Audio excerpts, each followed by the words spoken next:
রাশেদ, কুড়িগ্রামে হঠাৎ করে এই যে শিশু ও ডায়রিয়া রোগীর সংখ্যা বাড়ছে, এটার কারণটা কি? সেই সাথে হাসপাতালের চিকিৎসকরা আসলে এই বিষয়ে কি বলছে, সে সম্পর্কে একটু জানাবেন। প্রথমেই আপনাকে একটু জানাতে চাই যে কুড়িগ্রামের যে কয়েকদিনের যে আসলে টানা যে আসলে তাপদাহ চলছে, এই তাপদাহের কারণে কিন্তু ইতোমধ্যে উপজেলায় ৯টি উপজেলা এবং সেই সাথে সদর হাসপাতালে কিন্তু ব্যাপক হারে আসলে রোগীর সংখ্যা বাড়ছে। বিশেষ করে বৃদ্ধ এবং শিশুরা কিন্তু এই রোগে আক্রান্ত হচ্ছে। পানি শূন্যতা, ডায়রিয়া এবং জ্বরে আক্রান্ত হয়ে তারা হাসপাতালে ভর্তি হচ্ছে। আপনাকে আরেকটি বিষয় জানিয়ে রাখি যে কুড়িগ্রামে সাধারণত এই যে তীব্র তাপদাহে এর মধ্যে কিন্তু অসহনীয় যে লোডশেডিং, এই লোডশেডিং এর কারণে কিন্তু এখানকার মানুষের যে আসলে দুর্ভোগ, সেটি কিন্তু আরো মাত্রা যোগ করেছে। আমি গতকাল এখানে খোঁজ নিয়েছি, এখন পর্যন্ত ডায়রিয়া ওয়ার্ডে প্রায় ৪৩ জন আসলে বৃদ্ধ এবং শিশু ভর্তি রয়েছে এবং অন্যান্য যে আসলে ওয়ার্ডগুলোতে আছে, সেই ওয়ার্ডগুলোতেও কিন্তু একই অবস্থা। অন্যান্য রোগ ব্যাধিও কিন্তু বৃদ্ধি পেয়েছে গরমের কারণে। আমি কথা বলেছি এখানকার যে হাসপাতাল কর্তৃপক্ষ আছে তত্ত্বাবধায়ক, তিনি জানিয়েছেন যে অতিরিক্ত গরমের কারণে আসলে হাসপাতালে রোগী বৃদ্ধি পাচ্ছে, এমনটি জানিয়েছেন। এছাড়া আমি কথা বলেছি কুড়িগ্রাম স্বাস্থ্য বিভাগের সিভিল সার্জন কর্মকর্তা স্বপন কুমার বিশ্বাসের সাথে। তিনি যেটি জানিয়েছেন যে এই যে তীব্র তাপদাহ যে চলছে, এই তাপদাহের কারণে কিন্তু উপজেলা পর্যায়ের হাসপাতালগুলোতেও, স্বাস্থ্য কমপ্লেক্সগুলোতেও কিন্তু একই অবস্থা বিরাজ করছে। তিনি পরামর্শ দিয়েছেন বেশি বেশি পানি খাওয়ার জন্য এবং সেই সাথে ঠান্ডা স্থানে থাকার জন্য এবং সেই সাথে প্রয়োজন ছাড়া বাইরে না হওয়ার জন্য, এমনটি তারা পরামর্শ দিয়েছেন। এই ছিল আমার কাছে কুড়িগ্রাম থেকে আসলে যে তীব্র তাপদাহ এবং লোডশেডিং এর যে অসহনীয় যন্ত্রণা এবং দুর্ভোগ, সেই দুর্ভোগের মধ্যেই কিন্তু কুড়িগ্রামের যে হাসপাতালের যে রোগীর সংখ্যা বাড়ছে, তার সর্বশেষ পরিস্থিতি। রাশেদ, আপনাকে ধন্যবাদ। এবার আমরা চুয়াডাঙ্গার খবর জানবো।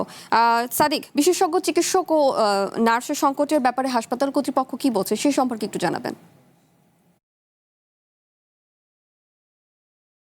শাওন, আপনি জানেন যে সারা দেশে যখন কোভিড-19 প্রকোপ ছিল, তখন সদর হসপিটালগুলোতে ডেডিকেটেড ইপিপিআর প্রকল্পের আন্ডারে 10 শয্যার আইসিইউ ব্যবস্থা করা হয়েছিল। তারপর থেকে আসলে কোভিডের নিয়ন্ত্রণ হওয়ার পরে এই আইসিইউ ওয়ার্ডগুলো পড়েই ছিল এবং এই আইসিইউতে যে মূল্যবান যন্ত্রপাতি ছিল, স্বাস্থ্য সরঞ্জামাদি ছিল, সেগুলো নষ্ট হচ্ছিল। এরই প্রেক্ষিতে আমরা দেখতে পাই যে গত জুলাইতে এই স্বাস্থ্য অধিদপ্তরের নির্দেশনায় আবার নতুন করে আইসিইউ সেবা চালু করা হয়েছে। কিন্তু সমস্যাটি হচ্ছে এখানে কোনো বিশেষজ্ঞ ডক্টর এবং নার্স আসলে নিয়োগ করা সম্ভব হয়নি, যার কারণে আইসিইউ আসলে শুধুমাত্র নামমাত্র সেবা কার্যক্রম পরিচালনা করছে। আমার সাথে একজন অতিথি আছেন, উনি এই হসপিটালের ব্যবস্থাপনা পরিচালনা কমিটির সাথে আছেন। আমি একটু কথা বলবো সিরাজুল ইসলাম মনির সাথে। আচ্ছা মনি, আপনি আমাকে জানাবেন যে এই হসপিটালে আসলে এই আইসিইউ কার্যক্রমটা কি অবস্থা?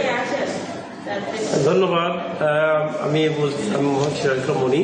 আসলে এই কার্যক্রমটা যদিও আমাদের সরকার এবং মাননীয় প্রধানমন্ত্রী কর্তৃক আনুষ্ঠানিকভাবে উদ্বোধন হয়েছে, আসলে এটা হলো অসমাপ্ত অবস্থায় যেহেতু চালু হয়েছে, কিন্তু বাস্তব যে রূপ সেটা কিন্তু এখনো সম্ভব হয়ে ওঠেনি। তো প্রাথমিক অবস্থায় আমি মনে করি যে আমাদের মাননীয় প্রধানমন্ত্রী এবং স্বাস্থ্যমন্ত্রীকে ধন্যবাদ জানাই। প্রাথমিক অবস্থায় চুয়াডাঙ্গা সদর হসপিটালটা এখনো 50 বেডের হসপিটাল, এটাকে কোনো ক্রমে উন্নতি আজ পর্যন্ত হয়নি। তার পরিপ্রেক্ষিত যদিও 50 বেড হসপিটাল, সেই ক্ষেত্রে মাননীয় প্রধানমন্ত্রী এবং সরকার যে আইসিইউ চুয়াডাঙ্গাতে চালু করেছে, এই জন্যই সরকার বাহাদুরকে ধন্যবাদ জানাচ্ছি। এবং প্রাথমিক অবস্থায় হসপিটাল যে রোগী খারাপ অবস্থায় অবস্থান করে, সেই রোগীগুলো এই আইসিইউতে প্রাথমিক ধাক্কা সহ্য করার জন্য পরিবেশ তৈরি হয়েছে। আমি মনে করি যথার্থ নাই, এটা আরো ডেভেলপ করার জন্য আরো অনেক যন্ত্রপাতি এবং আরো অভিজ্ঞ ডাক্তার এবং সিস্টার এবং নার্সের অতি প্রয়োজন। সেই ক্ষেত্রে আমি সম্মানিত মাননীয় প্রধানমন্ত্রী, চুয়াডাঙ্গা সদর হসপিটাল ব্যাপক এরিয়া নিয়ে এই সদর হসপিটাল 2টো আসন, সেই ক্ষেত্রে 50 বেডের হসপিটাল, এটাকে দ্রুত আমার মনে হয় সেবা করার জন্য আমি জনবান্ধব সরকারকে অনুরোধ করব, যেহেতু জনগণের সরকার, সেই হিসাবে অনুরোধ করব যে অতি দ্রুত এই 50 বেডের হসপিটালটি 250 বেড বা মেডিকেল কলেজ হসপিটাল করার জন্য আমি চুয়াডাঙ্গাবাসীর পক্ষ থেকে দাবি জানাচ্ছি। হ্যাঁ ভাই।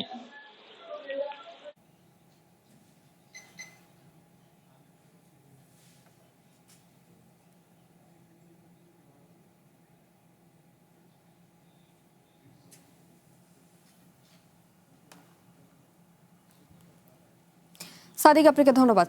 কুড়িগ্রামে হাসপাতালে বাড়ছে শিশু ও ডায়রিয়া রোগীর সংখ্যা। এদিকে চুয়াডাঙ্গা সদর হাসপাতালে বিশেষজ্ঞ ডাক্তার ও নার্সের সংকটে আইসিইউ সেবা ব্যাহত হচ্ছিল। সে সম্পর্কে বিস্তারিত জানছিলাম।